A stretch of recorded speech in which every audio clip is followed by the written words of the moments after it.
छगन का पिता मगन लाल मरने से पहले छगन को अपनी ढोकले की दुकान सौंप कर जाता है। पिताजी मुझे दुकान तो सौंप कर चले गए, पर कभी ढोकला बनाना नहीं सिखाया। पर अब घर चलाने के लिए कुछ ना कुछ तो करना पड़ेगा ना। एक काम करता हूँ, छोटू को ढोकले बनाने के लिए यही छोड़ देता हूँ और मैं घर जाकर थोड़ी देर पबजी खेलूंगा। ए छोटू इधर आ। हाँ छोटे मालिक बोलिए। एक काम कर, जल्दी से ढोकले बना दे। सुबह सुबह कोई ना कोई ग्राहक तो आएगा ही आएगा। सरकार ढोकले तो अब आपको ही बनाने पड़ेंगे। मैं बताना भूल गया, लेकिन मुझे आज ही गांव जाना पड़ेगा, बहुत जरूरी काम है। अरे पर कम से कम मुझे ये तो बता दे कि ढोकला बनाते कैसे हैं। फिर छोटू छगन को ढोकले बनाना बताकर गांव के लिए निकल जाता है। छगन ढोकले बना लेता है। तभी दुकान पर एक ग्राहक आता है। अरे छगन भाई, एक प्लेट ढोकला लगाना। अरे बिल्कुल, क्यों नहीं, बैठो बैठो। अरे भाई, आज तो काफी दिनों के बाद तुम्हारी दुकान के ढोकले खाऊंगा। हाँ। छगन उस आदमी को ढोकले की प्लेट देता है। आदमी एक ढोकला मुंह में रखता है और बहुत खराब मुंह बना लेता है और छगन के मुंह पर ही ढोकला थूक देता है। भाई ये क्या बदतमीजी है, ढोकला खाना ही नहीं था तो बनवाया क्यों? मैं तुम्हारे लिए फोकट में बैठा हूँ। अरे भाई, एक ढोकला खुद चक्कर देखो और फिर मुझे दोष देना।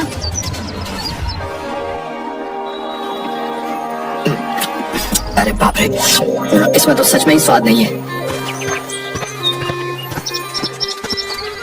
अरे अरे भाई, यहाँ पर कोई स्वादिष्ट ढोकला नहीं मिलने वाला।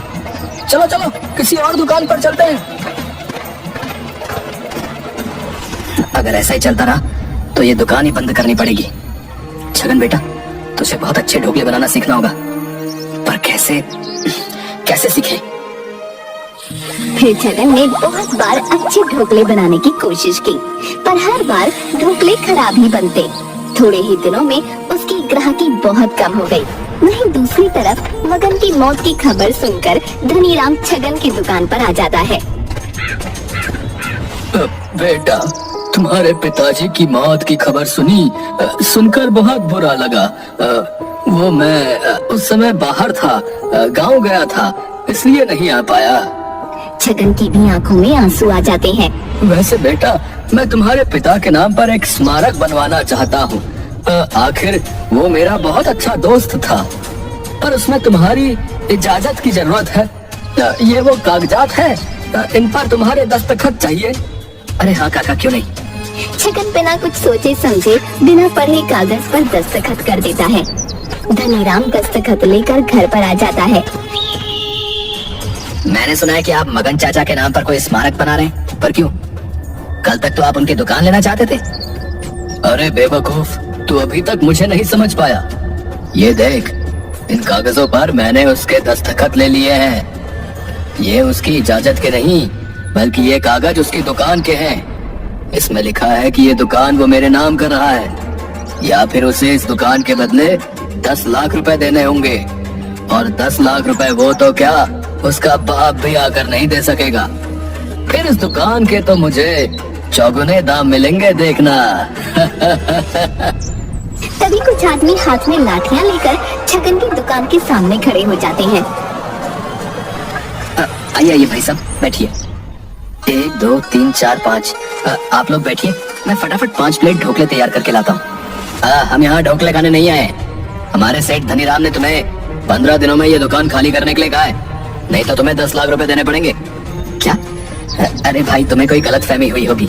धनीराम काका मेरी दुकान क्यों खाली करवाएंगे? वैसे भी वो तो मेरे पिताजी के बहुत अच्छे दोस्त थे। पांचों आदमी जोर जोर से हंसने लगते हैं।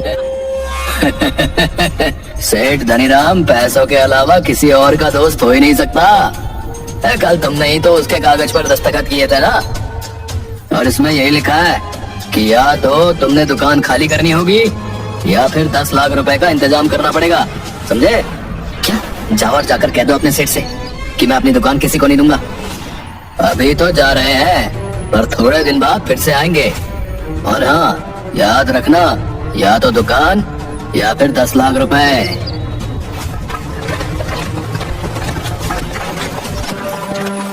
परेशान छगन रात को वहीं दुकान पर ही सो जाता है। ऊपर छगन के दादाजी ये सब होता देख रहे होते हैं। ये लड़का तो मेरा नाम मिट्टी में मिला देगा। अब मुझे ही कुछ करना पड़ेगा, पर क्या करूं? फिर छगन के दादाजी छगनलाल यमराज जी के पास जाते हैं। क्या हुआ छगनलाल, बड़े परेशान लग रहे हो?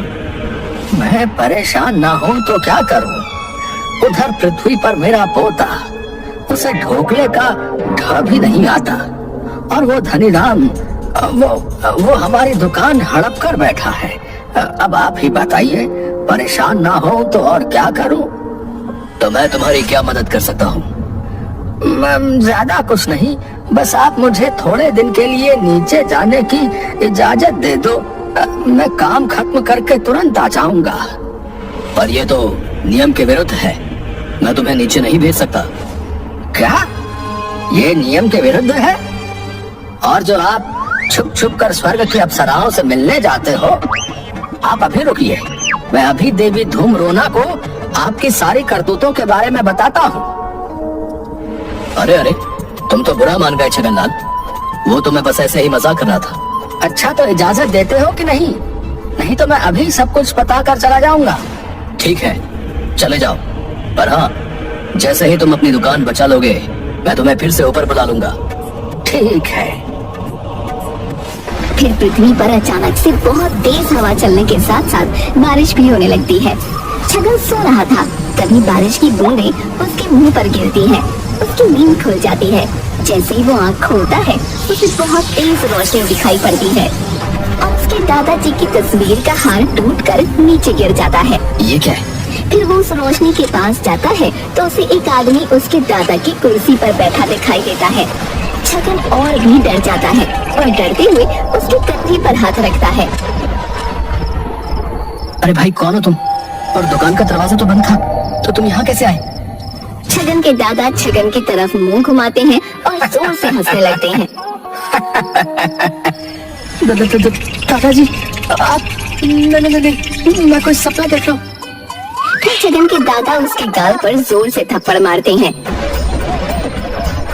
कोई सपना नहीं देख रहा है, मैं सच में तेरे सामने खड़ा हूँ। क्या आप? पर ये कैसे हो सकता है? आपको तो मरे हुए 25 साल हो गए और आप यहाँ? अरे बेवकूफ, मुझे यहाँ तेरी बेवकूफी की वजह से आना पड़ा। मैंने तेरा नाम बड़े नाज से अपने नाम पर रखा ताकि तू मेरा नाम रोशन कर सके, पर तू तो अभी तक अच्छे ढोकले बनाना नहीं सीख पाया।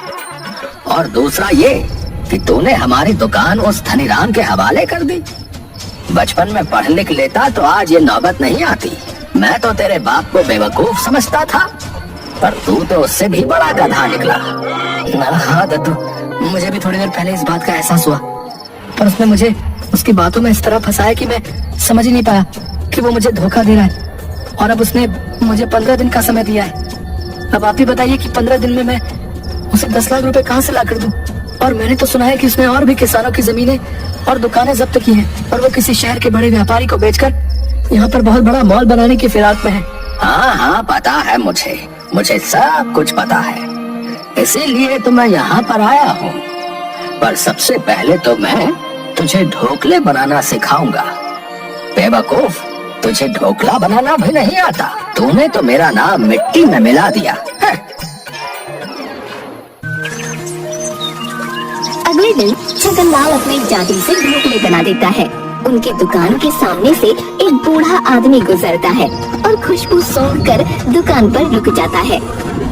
यही 26 साल पुरानी तेरे दादा के हाथ के ढोकले की खुशबू आ रही है। अरे पर दद्दू को मरे हुए तो 25 साल हुए। अरे मरने के 1 साल पहले उसने काम छोड़ दिया था ना बेवकूफ। चल अब जल्दी से एक प्लेट बना दे। हाँ क्यों नहीं, आइए बैठिए। और देखते ही देखते उसकी दुकान पर बहुत भीड़ इकट्ठा हो जाती है। कुछ दिनों तक उसकी दुकान बहुत अच्छे से चलने लगी और अब छगन भी ढोकले बनाना सीख रहा था। अरे वाह दद्दू, आपके ढोकले ने तो कमाल कर दिया। कुछ ही दिन में मेरी बहुत अच्छी खासी कमाई होने लग गई। सच में अगर आप नहीं आते तो मेरा पता नहीं क्या होता। पर दद्दू, फिर भी इतने कम समय में मैं 10 लाख रुपए कैसे जमा कर पाऊंगा? अरे तू क्यों फिक्र करता है, तेरा दादा है ना। अरे क्या दादा है कर रहे हो? आप मेरे लिए कोई सोने चांदी का घड़ा गाड़ कर गए थे क्या, जो कहते हो कि दादा है? तभी छगनलाल की नजर एक पेपर पर पड़ती है। अरे देख, पेपर में क्या खबर छपी है। देख, शहर में सबसे बड़े रेस्टोरेंट की रसोई के लिए एक प्रतियोगिता का आयोजन किया गया है।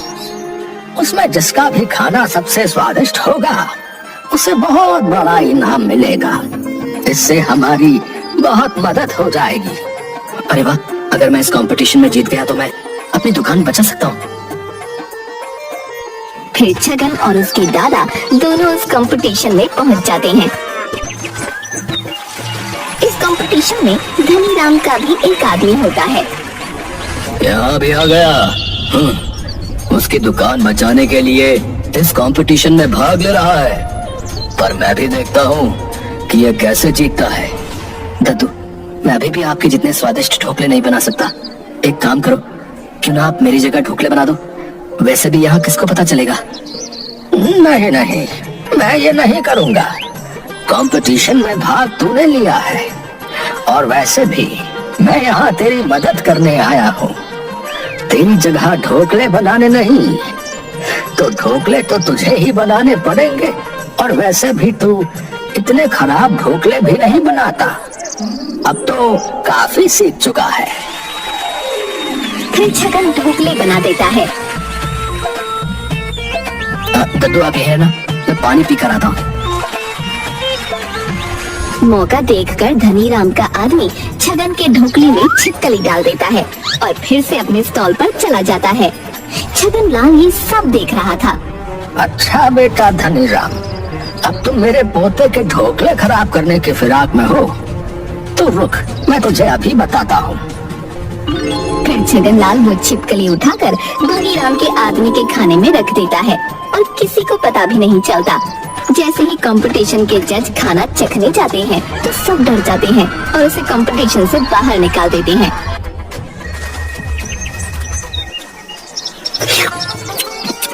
अरे वाह, तुमने तो बहुत ही ज्यादा स्वादिष्ट ढोकले बनाए हैं। ऐसे ढोकले तो मैंने आज तक नहीं खाए। छगन प्रतियोगिता जीत जाता है। उसे इनाम में 8 लाख रुपए मिलते हैं। देखा, मैंने कहा था ना कि तू इतने बड़े ढोकले भी नहीं बनाता है रे। पर दद्दू, मेरे पास पैसे मिलाकर भी इसमें 1 लाख कम है, और 1-2 दिन में वो धनीराम हमारी दुकान और शहर के आदमी को बेच देगा। अब 2 दिन में ही मैं पैसों का इंतजाम कैसे करूंगा? वो सब तू मुझ पर छोड़ दे, और इस धनीराम को तो मैं सबक सिखाऊंगा। अगले दिन धनीराम का एक आदमी छगन की दुकान पर आता है। अरे भाई, अभी 2 दिन बचे और तुम आज ही पैसे लेने आ गए? नहीं भाई, मैं बस तुम्हें याद दिलाने के लिए आया था। पर चलो, अब आ ही गया हूँ तो 1 प्लेट ढोकला लगा दो। फिर छगन के दादाजी को शरारत सूझती है। छगन उस आदमी के लिए 1 प्लेट ढोकला लाता है और छगनलाल उसमें मिर्ची रख देता है। धनीराम के आदमी के कान में से धुआं निकलने लगता है। अरे भाई, अरे ये तूने क्या किया? मिर्ची। अगले दिन धनीराम उस शहर के व्यापारी से मिलता है और वहाँ पर छगनलाल भी पहुँच जाता है। धनीराम उस व्यापारी को सारे जमीन के कागजात देता है। ये लीजिए सर, ये गांव की जमीन के पेपर्स हैं। अब आप बेफिक्र होकर यहाँ मॉल बनाइए। मैं ये सारी जमीन इस व्यापारी को दे दूंगा और किसानों से और दुकानदारों से पैसे लेकर उन्हें उनकी दुकान और जमीन भी वापस नहीं करूंगा। मेरी तो चांदी ही चांदी है। तभी छगनलाल उसके जादू से पेपर का लिखा बदल देता है। अरे वाह धनीराम, तुम तो मेरे मॉल के लिए अपनी सारी जमीन मुझे दान कर रहे हो। धनीराम हक्का बक्का रह जाता है और पेपर छीन कर पढ़ता है और फिर सारे पेपर्स देखता है तो सभी में यही लिखा होता है। छगनलाल अपने जादू से सभी पेपर्स में ऐसा ही लिख देता है। मेरा नाम है धनीराम और मुझे पैसों के अलावा किसी और से नहीं है प्यार। मेरी मती मारी गई है जो मैं तुम्हें अपनी जमीन मॉल बनाने के लिए दूंगा। जाओ जाओ, मुझे कोई जमीन नहीं देनी। और ये सुनकर व्यापारी वहाँ से चला जाता है। ये कैसे हो सकता है? मैंने तो किसानों के और दुकानदारों के पेपर्स रखे थे, ऐसा कैसे हो सकता है? फिर छगन लाल धनीराम को डंडे से मारने लगता है। अरे अरे अरे अरे अरे अरे ये कौन है और मुझे क्यों मार रहा है? अरे मुझे क्यों मार रहा है? अरे अरे भूत, अरे भूत! अब पैसों के लिए किसी को परेशान करेगा है? बोल बोल, अब किसी और को पैसों के लिए परेशान करेगा? धनीराम को कोई नहीं दिखाई देता है, सिर्फ आवाज ही सुनाई पड़ती है। अरे नहीं नहीं नहीं भाई, भाई कौन हो तुम? मुझे माफ कर दो, मैं कभी भी किसी को भी पैसों के लिए परेशान नहीं करूंगा।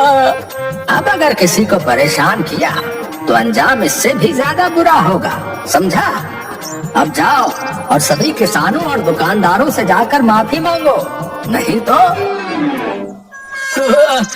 अरे माफी, मैं सभी के पैर पड़ूंगा, पर मुझे जाने दो। वहीं दूसरी तरफ छगन पैसों के लिए परेशान रहता है। अरे छगन, क्या हुआ?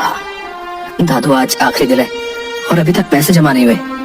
अब हमें हमारी दुकान उस धनीराम के हवाले करनी पड़ेगी। तभी धनीराम छगन की दुकान पर अधमरी हालत में आता है। अरे धनीराम, तुम्हारी ये हालत किसने की? अरे भाई मुझे माफ कर दो, मैं लालच में अंधा हो गया था। आई, मुझे तुम्हारी दुकान नहीं चाहिए, मुझे माफ कर दो, मैं सभी से माफी मांगने के लिए आया हूँ, मुझे माफ कर दो। आई। छगन समझ जाता है कि ये सब उसके दादाजी की करामात है। ठीक है, पर आगे से किसी को भी परेशान मत करना, देख लिया ना, बुराई का अंजाम बुराई होता है। दादू, ये सब आपका ही कमाल है ना? छगनलाल हाँ में सिर हिलाता है। आपने तो कमाल ही कर दिया, अगर आप नहीं होते तो न जाने मेरा क्या होता। आप ही की वजह से मैं ढोकले बनाना भी सीख गया हूँ, और अब मैं आपका नाम और भी रोशन करूंगा। हाँ मेरे बेटे, मुझे तुझ पर गर्व है, पर अब मुझे जाना होगा। मैं यहाँ सिर्फ अपनी दुकान को बचाने के लिए और तुझे सही राह दिखाने के लिए आया था। पर दादू, कुछ दिन और रुक जाते। रुकना तो मैं भी चाहता हूँ, पर रुक नहीं सकता, पर मेरा आशीर्वाद हमेशा तेरे साथ है। ऐसा कहकर छगनलाल की आत्मा गायब हो जाती है। उसके बाद से धनीराम किसी को भी परेशान नहीं करता और छगन भी अपनी ढोकले की दुकान बहुत अच्छे से संभालने लगता है।